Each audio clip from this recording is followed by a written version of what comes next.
record. And then Tom, do you want to take it away and do a quick introduction? Yeah, hi. Can you hear me okay? Yeah. Great stuff. So great to meet you all. I'm Tom, everyone calls me TFC. I'm the founder and CEO of Lollipop, which is a smart shopping assistant to help people get their meals and groceries sorted. Prior to this, I was a recovering management consultant for nearly a decade, and then got excited about startups, and I was lucky enough to be, I guess, around for when the UK startup ecosystem was just taking off, and I was involved in fintech, which was also kind of a pretty hot space. So I helped to build a business called Osper, which is a banking app for children to teach children how to manage their money more responsibly. I went from there to co-found a business called Curve. This is a card that stores your debit cards and credit cards all on a single card. And then I was COO of Monzo Bank. And I was there from about 100,000 customers, took it to about 4 million customers. During that time, I scaled my team from 30 to 1,000 people. So I learned an awful lot about hiring and firing and everything in between. And it's pretty amazing journey where we also became a unicorn. And then I went from there to co-found Lollipop. And basically the idea came to me when my son Freddie arrived a bit ahead of schedule and threw our lives into chaos, and we couldn't get down to the shops to get the shop done. So we tried online grocery shopping for the first time, and I thought it sucked. And I found myself kind of thinking, okay, well, if kind of Monzo were to approach this, how would they do that? And began to sort of picture this product in mind. It didn't exist out there, and my dream was sort of building an actual shopping assistant. Basically, if you imagine if you had a personal assistant, like what would that look like? If you could do that with technology, and that's what we did. And now we're kind of 3 years into the journey, about 150,000 users so far, and growing very rapidly. Awesome. So for a bit of context, we've got a group of fundraising founders who are part of this cohort who are raising their seed funding or pre-seed funding. And what they focus on a lot through our programs is getting the metrics right, kind of ascertaining what they should be measuring and demonstrating in order to raise investment. So this week is all about go-to-market strategy and creating something which creates value for founders, but also that viral network effect. So you're speaking to users, onboarding users, and proving to investors that you're building something that your users are really going to love and continue to love. So obviously you've got a load of experience across multiple businesses. So we're going to try and go into as much as we possibly can in the next hour or so. So starting with the go-to-market stuff. You've obviously you've been involved in the launch of 3 businesses from scratch and then 1 through scale. What was the go-to-market strategy for those businesses? And I guess, did you learn and evolve your go-to-market from the first business, and it's completely different with Lollipop? Is it different because you're just approaching a different market? How's it gone across your experience? Yeah, sure. So just kind of thinking through the businesses, and I won't necessarily know what the kind of terms are, so I'll just kind of describe what we did. There is like a piece of this which I first of all just say, which is I don't know that you have a strategy as such. The strategy, if anything, is to figure out what works. And so my advice is always about a rapid prototyping mentality, where you just sort of, or rapid experiment approach, where you have hypotheses about who the target market is, about the problem that you're solving, about the proposition that you might have, and then you just test the hell out of that. So I'll talk through that in a little bit more detail, but I would sort of say, hey, be wary of like going too deep into strategy. Instead, just have this mindset that you're kind of jumping into the sea, and you're going to swim until you find dry land, basically. Looking at the different businesses and kind of what we learned. So Osper, this was an early fintech, and with hindsight, just kind of thinking about the sort of biggest problem that we had we're a banking app for children in a world where people didn't know that there were any other things other than banks that could provide these kind of services. So that, if I could kind of go back and just sort of say, hey, look, this is the problem to solve, that would have been the one that we should have spent a lot more time thinking about. There was almost an assumption that we had that people sort of got it. And actually, when you're a brand new thing in this new category, one of the biggest elements that you've got to do is just educate people what the category is. And in that respect, it can sometimes be helpful to have other folks in the category as well. Everyone sort of talks about this first mover advantage, but actually it can be really, really handy. Whether it's a new thing like, say, rapid delivery. If you remember what was happening kind of 2 or 3 years ago at the start of the pandemic, suddenly all of these grocery startups were popping up, which could get you your groceries in 10, 15 minutes. It was very helpful. I think there were so many of them because then at least everybody knew what the thing was and you didn't have to compete on that bit. So you could just focus on saying, hey, this is why we're awesome.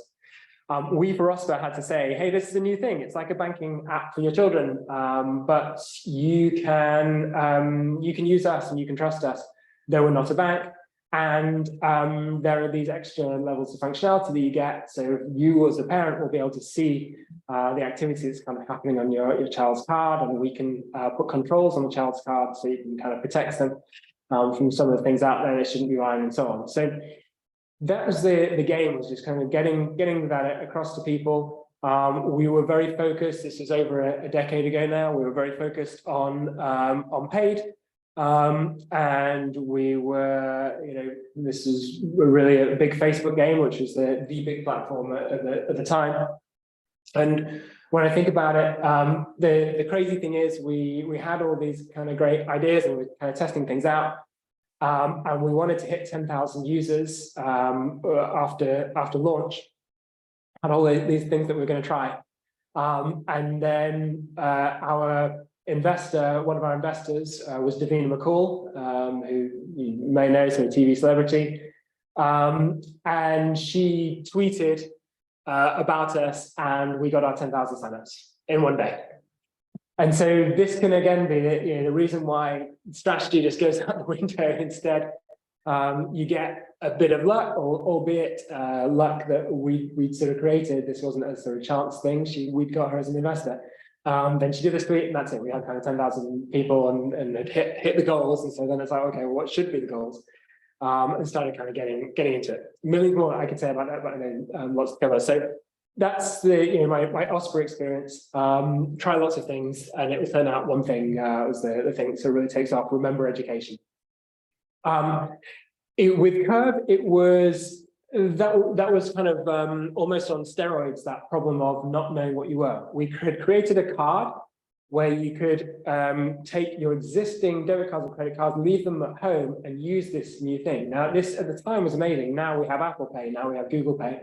And you sort of get it as a concept back at the time. And that, by the way, that's not been good for Curve's business. Back at the time, this wasn't a thing. And again, sort of education was a big part of it. And we really struggled with figuring out how to position ourselves so that people got it. And I had a lot of disagreements myself and my co-founder about whether, I wanted to just say, to keep this as simple as possible, we're sort of solving the fat wallet problem. Like, you've got to have something which is just really memorable, really easy, so that people get it, great. And if they're telling their friends about it as well. And instead, we had this whole convoluted thing of being this financial control center. And I think we sort of lost a lot of time over that. And now when I see the ads, it's much more like one card to rule them all and so on. It's just like, look, there's a card and there's lots of cards all going into it. We ended up with a super whizzy website to just show this concept of like having these cards and then just disappearing into one. It really helped, again, just people getting it is the sort of single biggest lesson. The channel that ended up working for us, so again, tried lots and lots of different channels, you don't quite know what's going to be the thing. The thing that really, really took off, which I wouldn't have predicted it sets with hindsight, was about using a kind of rewards platform. So there was a website called Head for Points.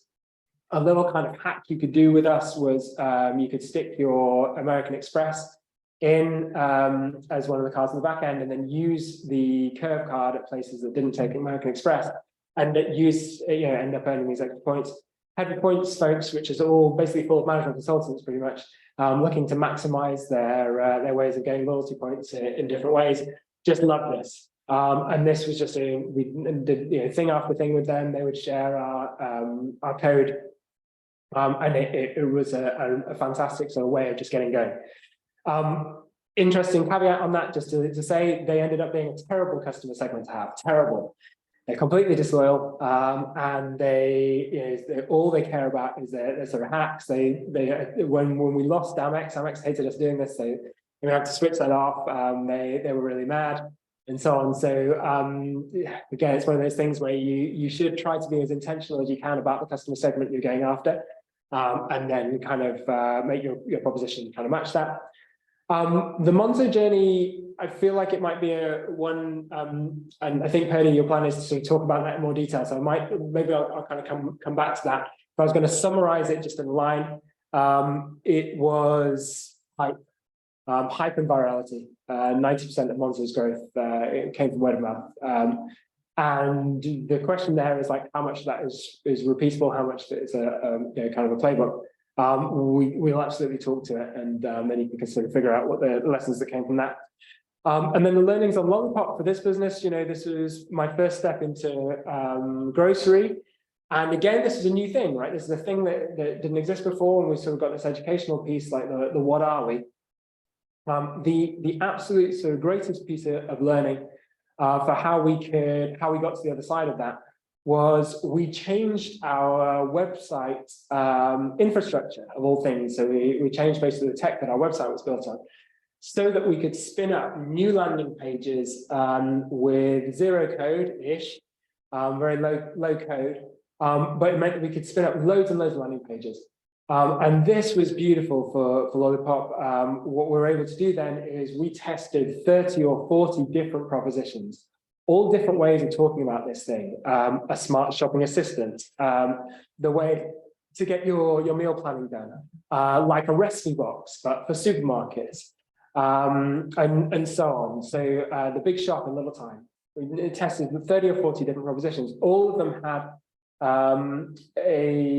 set ads on Facebook, on Insta, going to a landing page that had been tailored for that, and then into the product.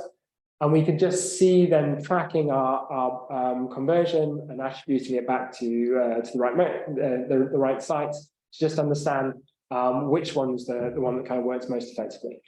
And that got us to the stage where we found the thing that people really cared about most was having a comparison. So like a recipe box, but better. And that ended up being this thing which people were like, okay, great, I know what a recipe box is, and I have turned off it. Turns out there's a massive market of people who turned off recipe boxes that we're tapping into.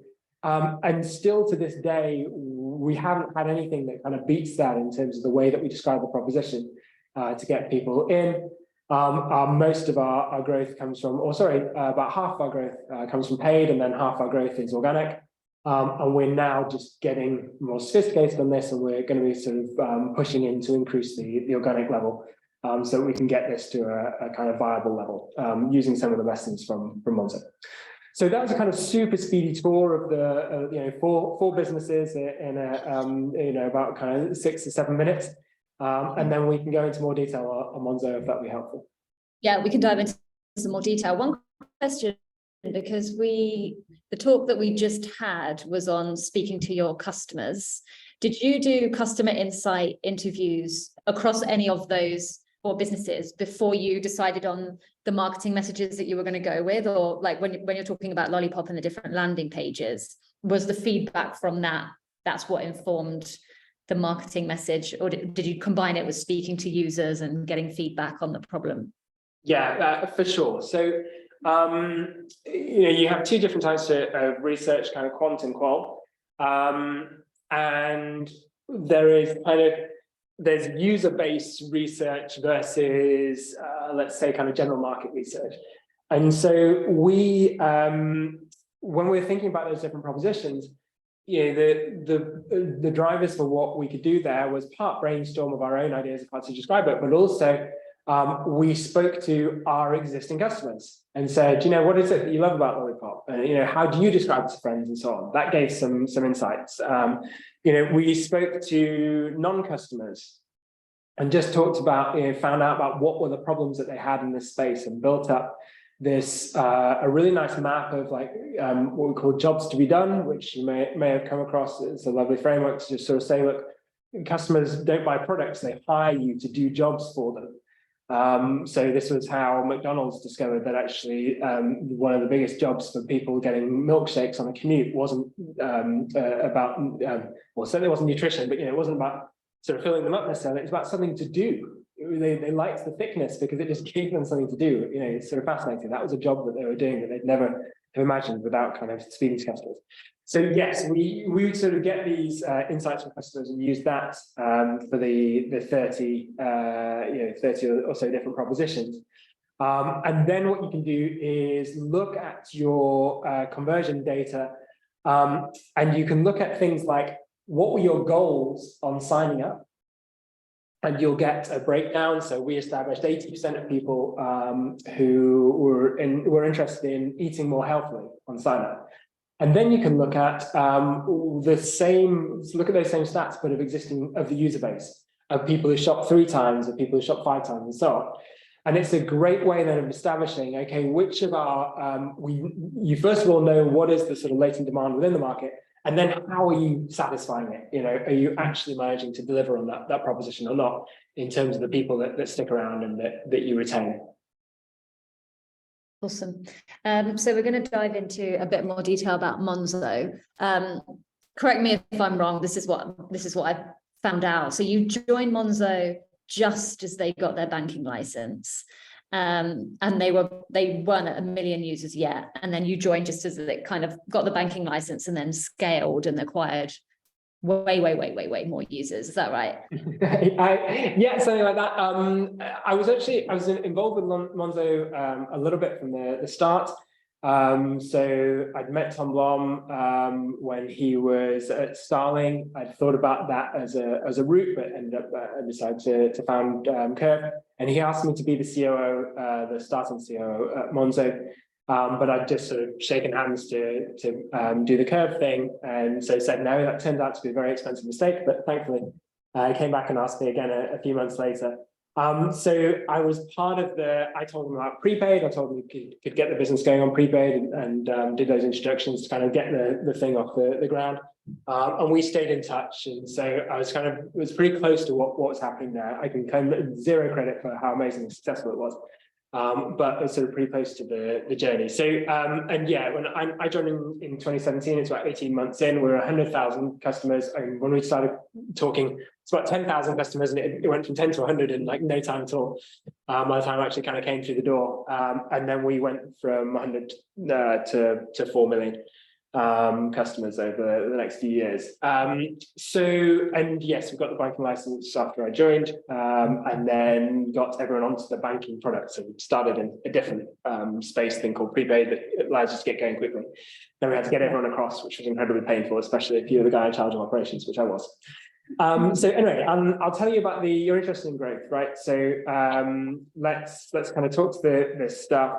And I see questions popping up. So I don't know at what stage am I meant to pop it. Yeah, we could. We can go through those later, and people can ask live. So just leave. Okay, great. Okay, perfect. So they're just building up as people have them. That's fine. So and so figure out where I should be looking, what I should be thinking about. The story of Monzo is pretty extraordinary, right? There are probably I think there are about 50 companies that have reached unicorn status in the UK. So it's a big thing. I'm not a massive fan of the term unicorn, but I am a fan of the label of what that means. To have a company that's valued at $1 billion is no mean feat. And there were some amazing aspects of kind of things that came together. If we're going to summarize it and just sort of say what this came down to, an incredible level of hype, and there were some circumstantial aspects that I'll come back to in a moment. This unbelievable community, the strength of the community, and this all underpinned by this brand where it really felt like the internal values and what was represented externally were perfectly in sync, and was unlike any other bank out there. So this really kind of helped. Then kind of breaking it down of like things that happened. So smart things that we did at Monzo that I think are sort of repeatable lessons. The speed at which a product was out there was exceptional, and actually, you know, it is probably useful to know, people who don't know the story here. Monzo was an offshoot from Starling. Tom was originally working with Anne Bowden, CEO of Starling. They fell out, and he split off to do Mondo at the time, with 12 folks. And so, you know, Starling already they basically kind of took Starling's idea really and just executed faster. You know, they executed faster and better. And it's just such a great example of this. Like it is, I really believe in this business, in startups, it's speed that wins. So getting a product, this was a banking, you know, this is a banking product, you know, needed a banking account. They thought that they were going to get the banking license within 12 months. Actually, yeah, less than 12 months. Yeah, it ended up taking about 3 years. You can't wait that amount of time to know if you're onto something or not, right? Equally, you can't sort of build this sophisticated stadium and then hope to fill it. So you've got to get out there with a product. So the concept of MVP, which I'm sure will be shared as part of this program, what is the minimum kind of products that people would love, minimum viable products? Like what is literally the minimum level products that people will get value from, where you can get learnings? And so where Monzo did really well was to launch this prepaid products. So using an infrastructure that had been used more for like gift cards and like kids cards and so on, Oscar ran on prepaid. And then they could prove out some of this exciting functionality that they had around sort of really nice transaction view and so on, all on prepaid. And that was meant to be a very temporary thing. Ended up, you know, I think the max was going to be about 10,000 customers on prepaid, or I discussed with Tom. Yeah, we ended up having 600,000 customers on it, and it nearly bankrupted the business. We were hemorrhaging cash. But that was kind of really smart thing, number one. Got this product out very, very fast that could prove out some of the UX before the banking infrastructure was ready. Kind of next kind of chapter was really the launch of the prototype, and I think the thing that really worked out incredibly well was scarcity. So there was a little bit of luck. Eileen Burbridge, who it's very similar to the Davina story, she tweeted. She got one of those first cards. She's a very influential person with stacks of followers. She's an investor. She tweeted, and people just kind of went wild, and that just started this hype cycle that almost never ended. And then a lot of press, and I think it was very, very lucky that this was a new bank. So that was exciting. You know, haven't been a new bank in a very long time. A handful of banking licenses have been issued in the last 100 years. And it was a bunch of very young people, and trying to do things differently and being more transparent and so on. And we had a very cute dog that seemed to be in every newspaper article. So they loved the dog and so on. So getting that hype cycle going, this hype engine, was major. And the scarcity played this part. So there's a wait list that was genuine scarcity because we were shipping the cards from in the office. So I had to have this wait list, but then we started to realize it was really working well for us. And all sorts of extra elements were sort of, you're getting all these bonus aspects from it. So for starters, tech journalists loved the fact that they were kind of getting this thing that everyone was talking about and so on, that was really hyped. We did a lot of in-person events. So Tom was just going from place to place. He would go to companies and say, hey, I'll come with a bunch of cards and literally hand them out. So this is amazing. So we were like, oh my goodness, it's a thing that I heard about and hadn't been able to get hold of, and now I've got one. And then they become super fans, and they're sort of telling all their friends and so on. And that then combined with this amazing brand story that was beginning to be built. We blogged everything. We did everything working in huge commitment to transparency. Banking was just so kind of counterculture. And so then even when things went wrong, like having a name change, so got approached by this other company saying, you can't be Mondo. So I had to change to Monzo. It got about 10,000 name suggestions from the community, which is kind of pretty incredible. Crowdfunding, tried to crowdfund, which was a disaster because nobody was able to, they broke the website, which is the amount of demand. And so then launched it again on our own servers and did the crowdfunding in 96 seconds. And then it's been this world record for like the fastest raise ever and so on. So it's amazing how you sort of, you do get lucky, you kind of make your own luck, right? This is a whole thing that's kind of really working. And then the only other thing that's really worth saying about the playbook is for chapter 3 of this, which is about 2 years in, it was only at that stage that we started to do product-driven growth. So scarcity and hype, had got us a long way, and hype, continued working for us for another good 2-3 years. But it was at this stage that we tried product-driven growth, where I would describe this as almost fuel on the fire. It's, you had this engine running, and then you just managed to kind of get this into overdrive. And there were 2 different elements to product-driven growth: virality combined with referral mechanic. And so just make sure that everyone understands the difference between those.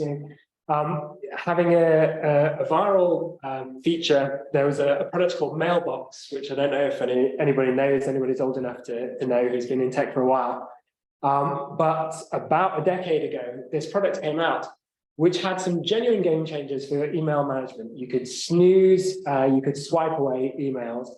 The UX was just beautiful, and this is in a world where I think Outlook was like the leading email app, and it was an absolute pile of turd. And so this thing was just incredible, and they set up a wait list with some spurious reason for why we have to have all the emails go on our servers, so whatever. And they handled it beautifully, and I think the story is they sold after like 37 days for $100 million or something, and then eventually I think went bust. It didn't work out for the buyers. But this is the best example anyway of a viral mechanic. We did a thing which was a golden ticket, and it was a one-time use invitation that you could send to a friend. And it would allow them to sort of skip the queue entirely and get a Monzo account. So they'd all heard about this thing. They knew this was an enormous wait list of like 30,000 people on it. And then you could say to your friend, hey, come into this exclusive club. That was awesome. Ended up being almost kind of half a growth by the end of the year, about 40% of growth. And then the other was the referral mechanic. So this is network effects. This is about this is where adding somebody in creates more value. When you've got the virality thing, it doesn't actually matter if your friend accepts it or not. In this case, when you've got network effects going, and if you're interested in a great book on this, Cold Start Problem by Andrew Chen is just unbelievable. He's a growth guru, and sign up to his blog as well. But this book is just unreal about like the power of network effects. And really, we managed to get a couple of things going there that were game changers for us. So before us, moving money was really, really difficult, whereas we made it really, really easy if the other person was Monzo. So you could do a kind of peer-to-peer payment just by finding them in Monzo, and we're using the phone number to do it. And that was just beautiful. And so what we were finding was then we would get somebody in a household, a house share, and then we would get all of their friends. So each person we then got kind of 5 of their friends. By the time I left, on average, every customer had 22 friends on average on Monzo. So this was so powerful. We had features like split the bill, where you go into the restaurant. It's just so easy, just press the button, not have to go around with the card machine like 10 times and so on. Like one person pays and then boom, boom, boom. So that kind of stuff, and actually even really small stuff you never predicted, the ability to do an emoji reaction on a payment, it just created this emotional connection. And it's one of those things that it should never reach the top of a product roadmap that's being well prioritized, and yet you sometimes have to do these things that just really kind of help people create some product love. And that was pretty killer. So that's the sort of the Monzo story in a nutshell of like the different aspects of the marketing. Happy to go into more detail if required, but I know lots to cover, so we'll leave it there. Yeah. I'm going to cover a little bit about the North Star metrics that you were measuring across the different startups. And then if anyone has any questions, now is a good time to raise your hand and we'll get onto it within the next 10 minutes. So with the emoji thing that you were just saying, how did that get to the top of the product roadmap? Was it that one of your metrics was about kind of like the engagement and the emotional thing, or was it something entirely different? Yeah, I've seen Desi ask the same question. This is a brilliant example of why you've got to have a little bit of freedom for people to go and do their own stuff occasionally. So in this case, I'm pretty sure it was Jonas, who's the CTO at the time and tech co-founder, just knocked it out one evening because he was like, it would be cool to have it. And this is how that stuff happens. One of the best features that we launched in terms of positive press that we got was a feature to stop gamblers from gambling. They could put on a block to stop them going to gambling sites through the card. We just got press after press after press on this, and it was given as examples all over the place of like really, banking for good, like in helping kind of vulnerable parts of society, like help this addiction. That happened because a couple of people got together and said this would be a really cool thing to do, and they were in a team that didn't even have engineers, and they persuaded someone to just do this, and then it ended up just being this kind of mega thing for us. So I'm a massive believer in that. You've got to just give the freedom to do cool bits like this. Hack days can be great for it. On a hack day, you end up doing stuff which just isn't on the roadmap, and it's stuff that people are passionate about. And then when you actually see it working, everyone's like, "Oh my goodness, yeah, that's great. I'm convinced." And you take stuff from the hack day and actually stick it in the product. Cool. So metrics wise, what were you tracking? We'll start with Lollipop actually, because it's the most recent one. What were you tracking, I guess, before you raised your pre-seed for Lollipop? And has that changed since you've raised funds with what you're doing now to kind of prove to investors that you've got this product market fit, or when you were pre-seed that you had something that your users loved? Yeah, fair enough. So with Lollipop, we started off looking at users and signups, and I'm feeling all great about the numbers there, but they were vanity metrics ultimately. We needed to convert them into actual shoppers, and we only get paid actually when people shop. So the North Star metric had to be monthly active shoppers. It had to be. And then you can get more sophisticated with that. I'm very, very interested in knowing the proportion of monthly active shoppers who have shopped once, so they're new, who shopped kind of 2 to 5 times, 5 to 10, and so on. And looking at that on a weekly basis, of course, then just gives you the extra granularity. You can begin to see. You want to be seeing customers move into the kind of higher retention segments, and then you've got a bunch of kind of metrics around that provide your inputs, I suppose, and like things that you're trying to drive, on both sides of the equation. So there's this middle part that you really care about, but the input drivers, we look incredibly closely at paid CAC. And then you're interested in your percentage that is paid, i.e. percentage organic, basically the flip of that, because that gives you then your blended CAC. That's the fundamental to know if you've got kind of a viable business. And then you look at the conversion rate of those folks who are kind of coming through and actually ending up shopping. So what you're getting is signups versus what you're getting is shop. And then the other side of it, you're looking at retention and just sort of seeing what your curves look like, what the retention is at month 1, month 4, or maybe who gets to like 1 shop, 5 shops, and so on. I'm seeing hands up, by the way. Should I take those and then? One final question from me, and then we'll I can manage the Q&A as well. So I can call upon people with hands raised.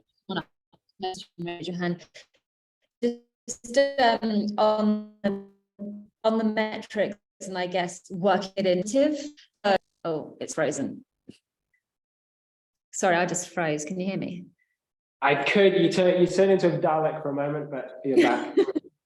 I was just going to ask how you worked the metrics into a narrative for investors. So taking out like your background and as a former founder and like someone that has scaled a business successfully, just from telling the story of, I've got Lollipop, here's where we're at, I want money. How did you work the metrics into the investor narrative? I like the, like, here's Lollipop, I want money.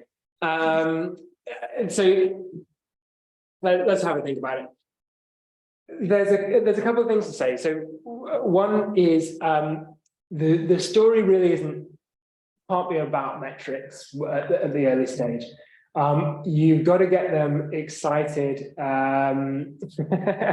You've got to get them excited about the problem that you're solving. And in fact, in the early stages, it's not even your solution necessarily. The thing that you're persuading investors is there is this problem that there is no question needs solving. And would they like to invest some money in solving that problem? And that you are a person that will figure out the solution.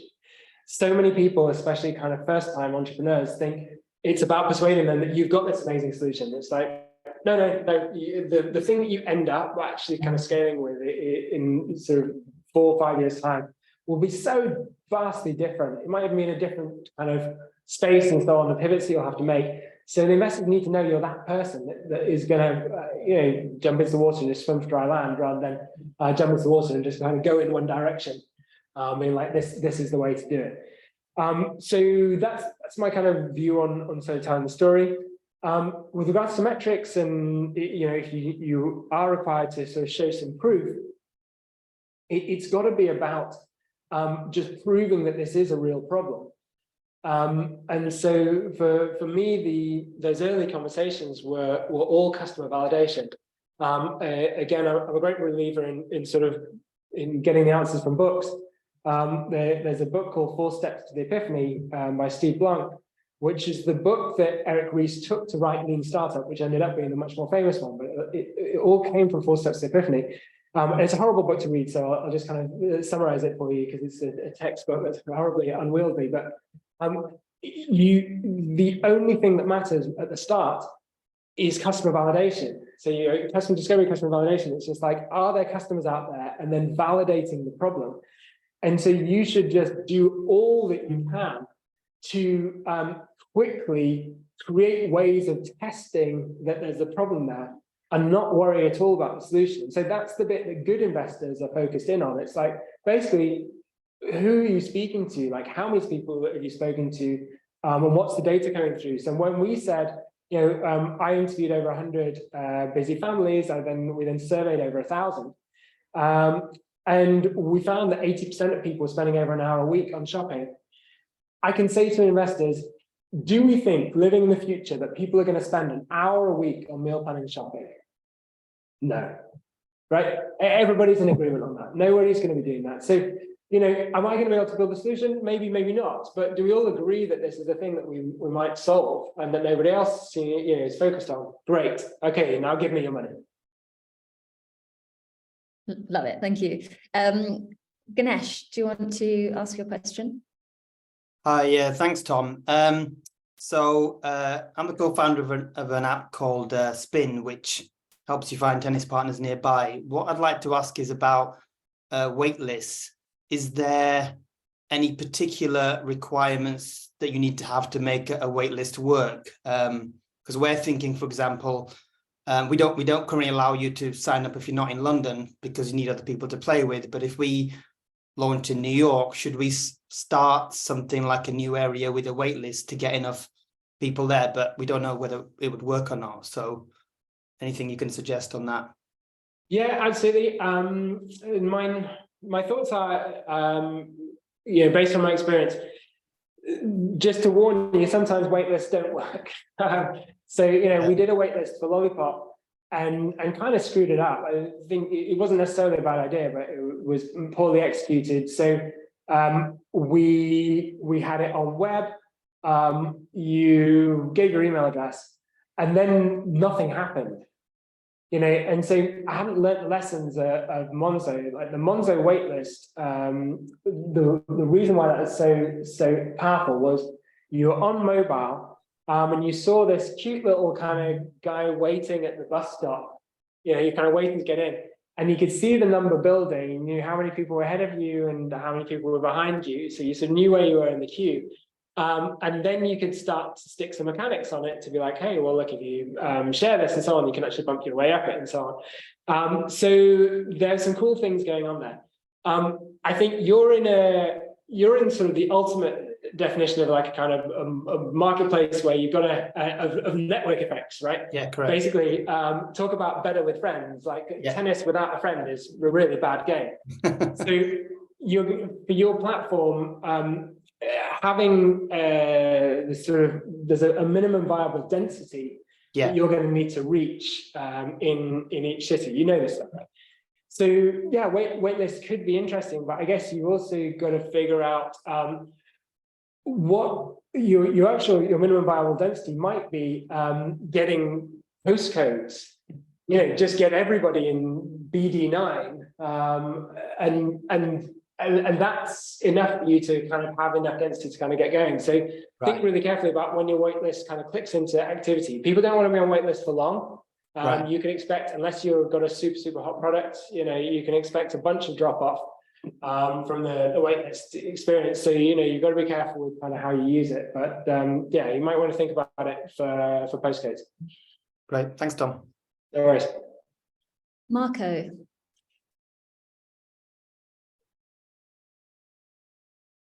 I don't know if you unraised your hand and you might still be. Apologies, apologies. I was on mute still. Hi. Yeah, I'm fascinated by these 30 experiments running in parallel. So I just want to understand, was this just to discover where to go, or did you actually like implement some depth of functionality behind each option? You said there was low code or no code solution. What was it and how deep did it go? Because obviously, if you have anything, any kind of complexity of involvement of the customer, like you have to create some experience, right, to discover what is going on. How do you get the bandwidth to implement such a range of experiments? Cool. I'm going to answer your question, but I just want to tell you something up front that might be useful. There is a book called Lean Products Playbook by Dan Olson that I think will be phenomenally useful for you, because it will blow your mind about how many different ways you could test without production level code. So Steve Blank says, don't use production level code, but he doesn't give you loads of ideas. Dan Olson just gives you chapter after chapter of like different ways that you can test stuff. You have things called like Wizard of Oz, which, you know, it's just a facade, but actually there's in the back end, you know, you might be doing it all manually. What we did, this was about appropriate landing pages. So here's a way that you could run a bunch of experiments. You could generate 30 different ads with different propositions on. Okay, the best meal planner is in our space. A really quick way to shop, you know, the way to hit your health goals.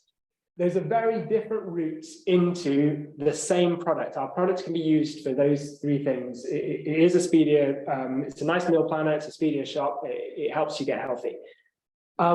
You could do that with your ads, but then you land on the landing page and you've got to have a cohesive experience, right? This has got to be consistent with the ad you've just seen. So imagine that you've just seen a thing saying, this is the place to go for your health goals, and you land on the landing page and it's saying the fast way to shop. And you're like, wait a sec, I thought this was about health goals. So what we did was create customized landing pages. And we used this very low code solution. And then someone's probably, or probably has asked me what it is called, and I have no idea. So I'll ping a colleague in a moment if you want to know the actual thing. But there are ones out there. There are 2 or 3 of these that are pretty well known, where if you don't know how to HTML code, it's just a way of doing it. And so this just means you've got a lovely consistent landing page. Now, there is still a problem, and you're right to then say, yeah, but the onboarding experience won't be tailored. No, and also actual... like if you have come with such a enticing proposition, right? And then they come there and it's just a landing page, isn't that a disappointment? Like you have to create some sort of attraction, right? So just to be clear, it still went onto the product, and we only had propositions that were in some way credible for our product. So you had the product already. Because of the stage we were at, the product was, but it was too broad, and we didn't even know how to focus the product. So what we had to do was just go to the market. Product market fit is the match of finding your market and then having a product that meets the needs of that market. And we were in no man's land because we had this sort of way too broad product and then didn't know how to talk about it. So this is that just broke that cycle. When you had the landing page, then you went into the product. But for some people, then obviously it was a big stretch. We said help on your health goals, but actually when you got on the product, there wasn't that much to help you. You had to do the work. And so then those didn't retain. And we looked at that and said, look, we can get people on it. And there are lots of people who really want to eat healthy, but actually we're not delivering on it. Whereas when we said better than a recipe box, we can get those through. So that's the experience. But you can do this at any stage in your life, right? You could do this right now with no products. You could just test landing pages and then say with waiting list sign up here, this is coming soon, sign up here. And just see what the uptake is versus, trying different variants of that landing page.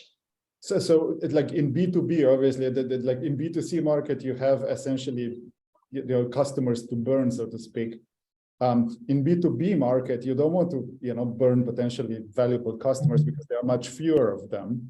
So you have to be much discerning and careful, right? You have to And so in a B2B world, that's where, and if you don't quite know what the solution looks like, that's where you want to take a few different versions. And when you're in front of your B2B person, actually sort of say, look, we're looking at different options here. Let's understand, if we understand, make sure you really get the problem. So you probably had session 1 with them where you just listen and absorb. And then session 2, you come back and sort of say, look, we can go a couple of different routes with this. We could do something that's very, I heard you say this, so we could build something around that. Or we could keep it at a more general level, like which is the way that you like to work. That's the way of kind of testing the equivalent. But yes, I'm talking in a kind of D2C world where you have numbers and you're looking really for quants, like how many clicks you get. Yeah, thank you. No worries. Thank you, Marco. And Tony.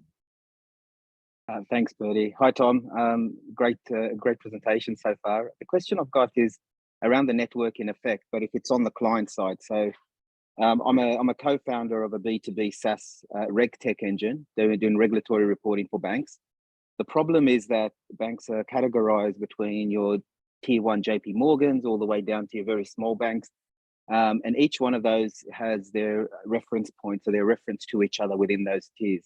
As a startup, this year we've been successful in a number of RFPs, and we're stuck at the procurement level because we're a startup and the regulation industry is quite high risk. They're adopting a hold and wait strategy to see who else is jumping in before they jump on. So we're very close on a number, but what advice have you got in respect to an industry which is around, the network effect is the peers within the industry themselves waiting for a first mover? Tough spot to be in. Really tough spot to be in. There are plenty of businesses like this where there's just this kind of slight chicken and egg. The thing that I try and figure out is like how you can get your case study, like how you can get your test case, and get investors on board with the idea that like you don't make money initially, you just use this to just get somebody onboarded. And I feel like the thing that you've got to your advantage is how nimble you can be and how much you can bend yourselves out of shape. So like you need one logo, right, to really like on your client roster to sort of open up the tap for the others.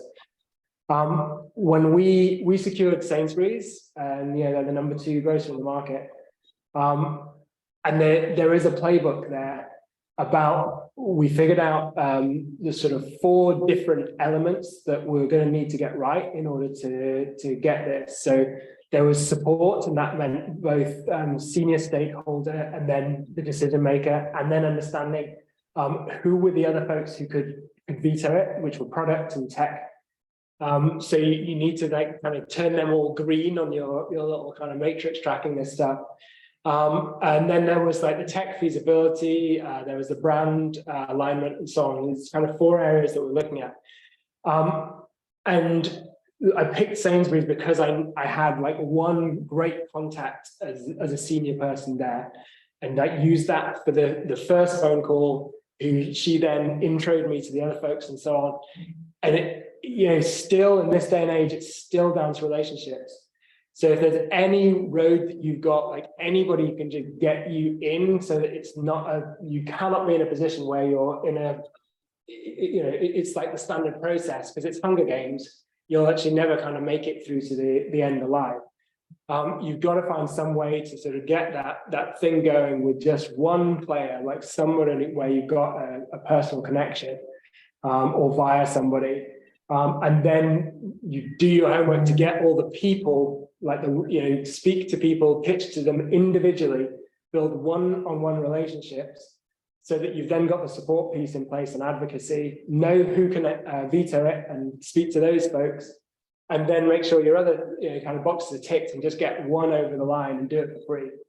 That would be my view, or like 12 months of free. Yeah, no, thanks, Tom. Absolutely, I agree with all of that. In one example, we've managed a lot of those relationships, and then where they're looking at professional services. So we're still a startup with a small team, and they're looking for quite an extensive bench within the company itself. So a lot to think about. But thanks for that feedback. Yeah, no worries. The one other thought I have is if there's any route of partnering with somebody on those, on an initial client engagement, looking at that and just kind of piggybacking off someone else's credibility where you've, got connections. I don't know, that applies. No, that's a really good idea. Thanks for that. Cheers. No worries. We had a question from Edward in the chat about Monzo's cap, and whether you are paying attention to minimizing the CAC and then trying to figure out how much revenue you might make from a customer, which is obviously difficult because you won't know exactly, but was any of that going through your minds when you were thinking about the strategy? So I don't know how helpful it is to know the Monzo CAC. I mean, and it's changed over time, but it was like, it's sub £5 in the heyday when I was there. The thing we didn't think about minimizing it exactly. What was going on there was, and this may have been a little bit unique to Monzo, 90% of the growth was word of mouth. So if 90% is word of mouth, that's what you care about, and you end up just building more mechanics to just kind of help that flywheel turn efficiently and make it really easy for people to refer to get their friends on. So the piece here just around what works for Monzo, the reason for doing any paid work was only actually just to know what was possible and open up, almost diversify, to just know what other channels might be there. Because at any stage we thought the sort of referrals might end up dying down, organic might die down. You need to then kind of get going on the stuff. It takes a good while for paid, just the learning algorithms to sort of work on even a campaign. So you want to just have a little bit of stuff going all the time, and that's what we did. And then we just did occasional tests, like we ran a TV ad, and that was just useful to know if that could be a thing for us. It turns out it could be, but we didn't need it. And actually getting a big bulk of people in one go was really painful, broke our ops. So yeah, that's the reason that Monzo for doing it. We didn't kind of think too closely. For For us here, it's different at Lollipop, when I'd still dream about tapping into that Monzo mechanic and like thinking about different ways to do that, getting that hype going. So we think about the viability of, we talk about the CAC payback, basically. So how long it takes you to pay your CAC back. And I think 6 months is really good. And that's what we look at. So you can get at this from different angles, but you want to track over time what percentage of CAC you're paying back and be driving that up. And it's almost a seesaw. Yeah, you can be either pulling down the CAC, or you can raise your customer lifetime value, like what you make from the customers. And the drivers within that are what retention you have, and then average revenue per user. So there's always different aspects to think about, and you just want to basically rate those and just understand, okay, which of these drivers do I have the potential to 2x, 3x, 4x, like I can change it by an order of magnitude, and then how easy is that going to be? And that's your prioritization. You go after the low-hanging fruit first, and then kind of keep working it. Can I ask you a question? Because I thought, maybe I imagined this and maybe it's some, but I really thought there was one point where Monzo was giving you 50 quid if you signed up a friend or something. Maybe that was before your time, but I definitely remember it. Or no, never. No, was that somebody else? Was that Revolut? Somebody did that. We were in a business where the banks were offering you 100 quid. That's what I was going to say, because to me, the CAC, like in some ways, if Monzo wanted to be profitable, right? If you can acquire clients for 5 quid, do that all day, get 10 million of them, and then sell them to a bank, because the banks would pay you 200 quid for that. Yeah, we did. Give 5, get 5 was the mechanic that we introduced in probably about 2018 or so. Give 5, get 5, and we tested all versions of it. There was £10 to spend, and we tested, you get the £10, you can give your friend the £10, you can split it evenly. Give 5, get 5 was the one that went out.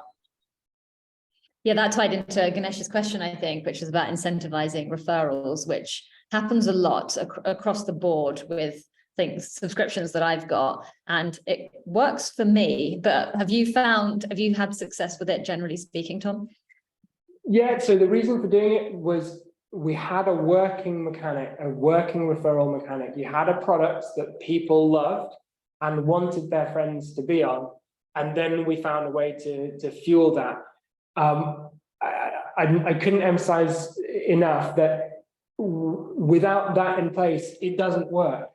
If the product isn't something that your friends are proud for, if your customers aren't proud to get their friends on, then it just can't work. So first and foremost, you've got to create a product that people love. And that means you're looking at retention, and you're looking at your user mechanic, you're basically, are you actually delivering on the proposition?